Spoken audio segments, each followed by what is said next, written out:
جس نے اسام اور بنگال کو پاکستان میں شامل کرنے کی قرارداد پیش کی تھی. چھٹا وزیر اعظم ابراہیم اسماعیل چنی گڑھ تھے جو اس خیبر پختونخوا کے گورنر رہے, اس کو بے توقیر کیا. ساتویں وزیر اعظم فیروز خان نون تھے جس نے عمان ہمیں گوادر عمان سے لے کے دیا, اس کو ہم نے چند مہینے کے لیے رکھا. اس کے بعد مارشل لا آیا. جناب اسپیکر, یہ کہانی بڑی غور طلب ہے, یہ 24 وزیر اعظموں کی, اس کو سمجھنا پڑے گا وہ کون سی طاقتیں تھی جو سلامتی ریاستوں کے ساتھ کھڑی رہی. 1958 میں پہلا مارشل لا آیا اور 7 وزیر اعظم اس ملک میں آئے, جس پہ نہرو نے کہا اتنی تو میں دھوتیاں نہیں بدلتا جتنے وزیر اعظم پاکستان بدلتا ہے. 58 سے لے کر 70 تک اس طاقت کی تکون میں وزیر اعظم کی کرسی بھی نہیں تھی. 70 میں آپ کا 8واں وزیر اعظم آیا, 9واں وزیر اعظم شہید ذوالفقار علی بھٹو تھے جس نے اس ملک کو آئین دیا, ایٹم بم دیا, اسلامی سربراہی کانفرنس کی. ہم نے کیا انجام دیا, اس کو شہید کر دیا. 10واں وزیر اعظم محمد خان جنیجو آیا, جب جنیوا ایکارڈ کرنے جا رہا تھا اس نے محترمہ کو بلایا, اس کو اپنے ضیاء الحق نے ہٹا دیا. 11ویں اور 13ویں وزیر اعظم محترمہ بے نظیر بھٹو تھی. یہ تمام وقت سے پہلے بے توقیر ہو کے اپنے گھروں کو گئے. یہ بات بڑی غور طلب ہے. وہ بھی شہید ہوئی, دختر مشرق تھی, پہلی اسلامی سربراہی عورت جو ہے وہ الیکٹڈ ہو کے آئی تھی. لیکن انہیں کیا خبر تاریخ کیا سکھاتی ہے, جب رات کسی خورشید کو شہید کرے تو صبح ایک نیا سورج تراش لاتی ہے. جناب اسپیکر, 12واں 14واں اور 20واں وزیر اعظم میاں محمد نواز شریف تھا جس نے اٹل بہاری واجپئی کو مینار پاکستان پہ کھڑے ہو کے پاکستان زندہ باد کا نعرہ لگوایا. اس کے ساتھ ہم نے 99 میں کیا حشر کیا. جناب اسپیکر, اس کے بعد 15واں وزیر اعظم ظفر اللہ جمالی, 16 وزیر اعظم آپ کے غالباً چودھری شجاعت, 17ویں آپ کے شوکت عزیز, 18ویں آپ کے یوسف رضا گیلانوی, 19ویں راجہ پرویز اشرف, 21ویں جو تھے وہ شاہد خاقان عباسی تھے, 22ویں ان کے رہبر تھے جو واحد خوش قسمت شخص تھا جو کسی عدم اعتماد کی صورت میں گھر گیا تھا. نہیں تو ان 24 وزیر اعظم پاکستان کی تاریخ میں جناب اسپیکر کوئی بھی نو کراس جو بھی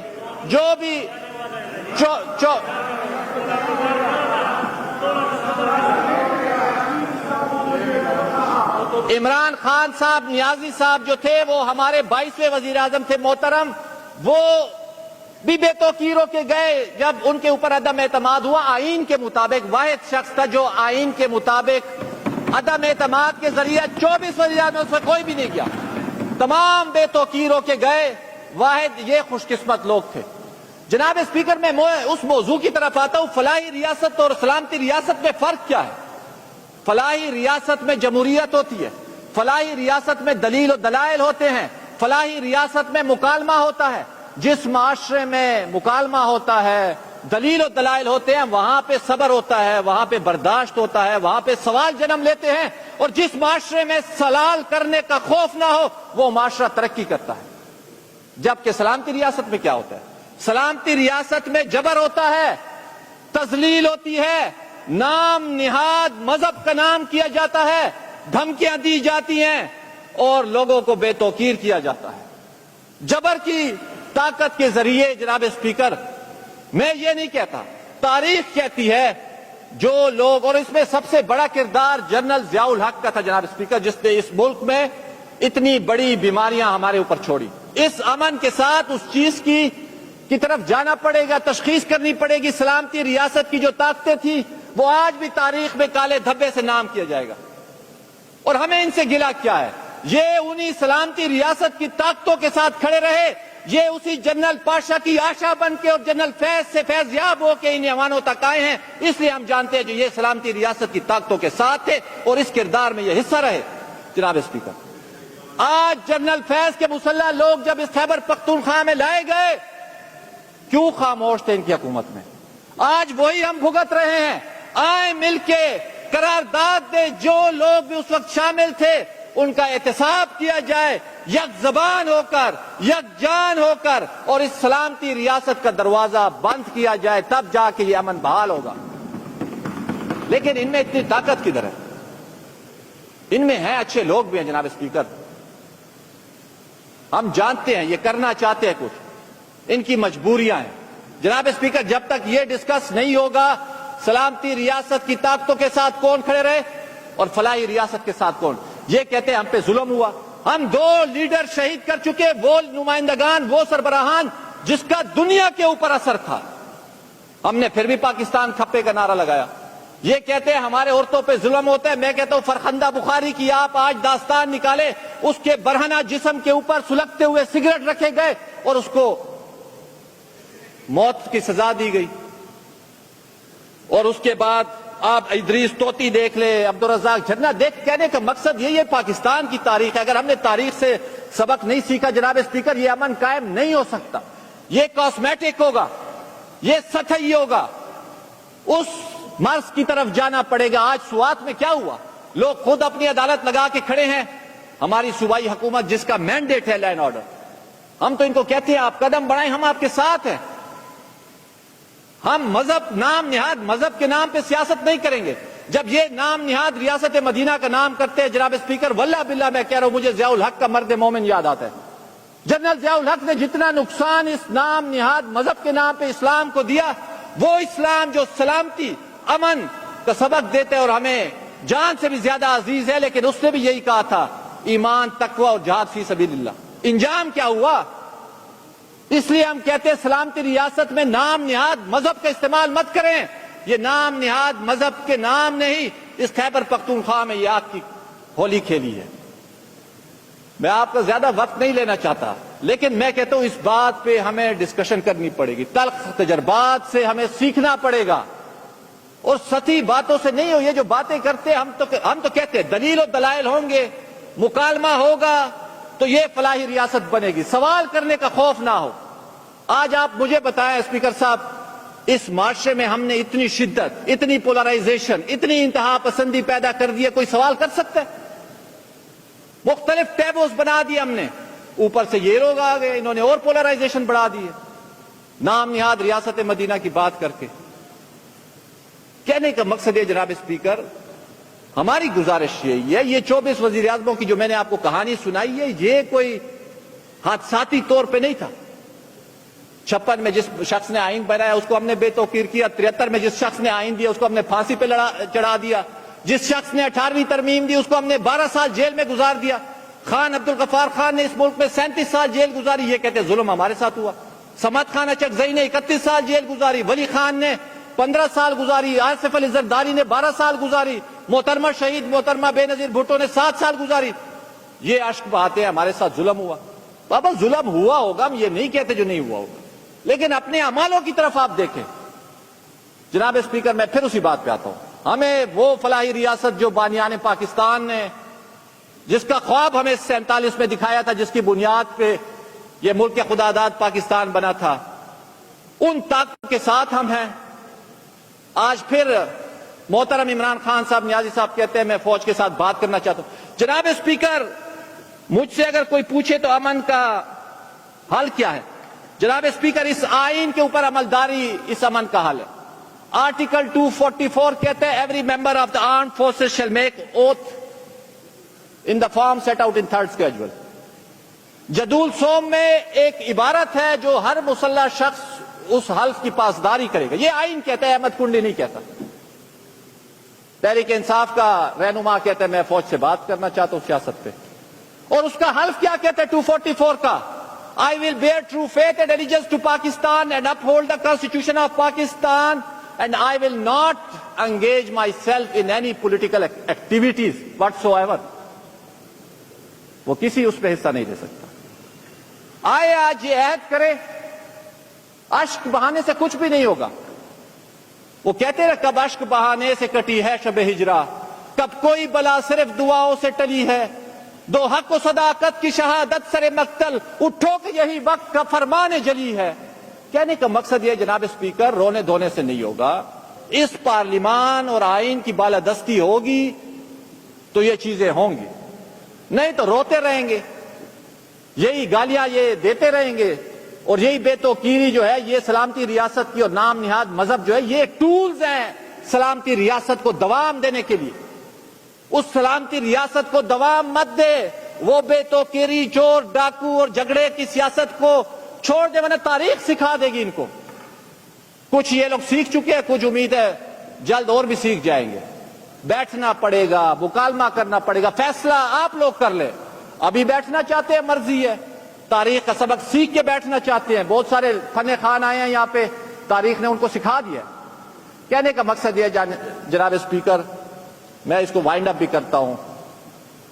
ون لائنر ہے implementation of the constitution. Article 5 کہتا ہے loyalty to the state is the inviolable obligation, is the basic duty. Sorry, اسی کا دوسرا پارٹ کہتا ہے obedience to the constitution and law is the inviolable obligation of every citizen. یہ آئین آپ کو راستہ دے گا, اور جس نے بھی اس آئین کے ساتھ کھلواڑ کیا ہے, قانون قدرت نے اس سے انجام لیا. قانون قدرت نے, کسی شخص نے نہیں. یہ مطلق العنانی کے ذریعے چلانا چاہتے ہیں, یہ خودشاہی کے ذریعے چلانا چاہتے ہیں, یہ ایک خوش پرستی کے ذریعے چلانا چاہتے ہیں. جناب اسپیکر, اس حکومت کو اس طرح چل نہیں سکتا. ہمیں اسی فلاحی ریاست کی بنیادیں رکھنی پڑیں گی جس کا خواب بانیان پاکستان نے دیکھا تھا. ہمیں ان سلامتی ریاستی کی طاقتوں کے دروازے روکنے پڑیں گے, تب جا کے یہ امن بحال ہوگا. وہی گندھارا جس کو پھول کی خوشبو کہا جاتا تھا, وہی انڈس سویلائزیشن کے ہم وارث ہیں, جہاں پہ مختلف مذاہب کے لوگ اکٹھے رہتے تھے. آج بدقسمتی سے ہم اپنے گلے ایک دوسرے کے کاٹ رہے ہیں. جناب اسپیکر, ہم اگر واقعی ان تہذیبوں کے وارث ہیں جو انسان کے عروج کی تہذیبیں تھی, جناب اسپیکر, آپ ہری پور, ہزارہ, سوات, مردان, چارسدہ, یہ وہ گندھارا تھا جہاں سے امن کی آواز اور شانتی کے ساتھ لوگ رہتے تھے. آج ہم گتم گتا ہے.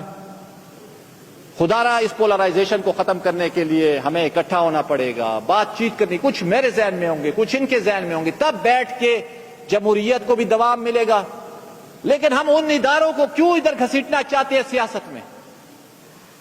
اور جس نے بھی گھسیٹا ہے جناب اسپیکر, چاہے وہ ہم میں سے ہے, چاہے ہماری جماعت تھی, چاہے ان کی جماعت تھی, جو غلط تھا اس کو غلط کہنا پڑے گا. اگر تاریخ کے کسی وقت میں بھی کسی نے غلط کیا, اس کو تاریخ نہیں چھپا دی. جناب اسپیکر, میں آخر میں صرف یہی کہوں گا, آئین کی عملداری کو انفورس کریں, آئین کی عملداری کو انفورس کریں, تب جا کے یہ امن بحال ہوگا. یہ ہمارے لا انفورسمنٹ ایجنسیوں کی جو قربانیاں ہیں, یہ بھی رائے گاہ نہیں جائیں گی. اور آخر میں صرف یہی کہوں گا, یا بدعز سیال کما وطن دا جہان, یا بدعز سیال کما وطن دا جہان, یا بستا پخپو کے تور خاورے کا مزان, زان بدڑے وڑے کم خستا بکم ودان, نریم پختونیم تا یاد افسانے زمان. شکریہ.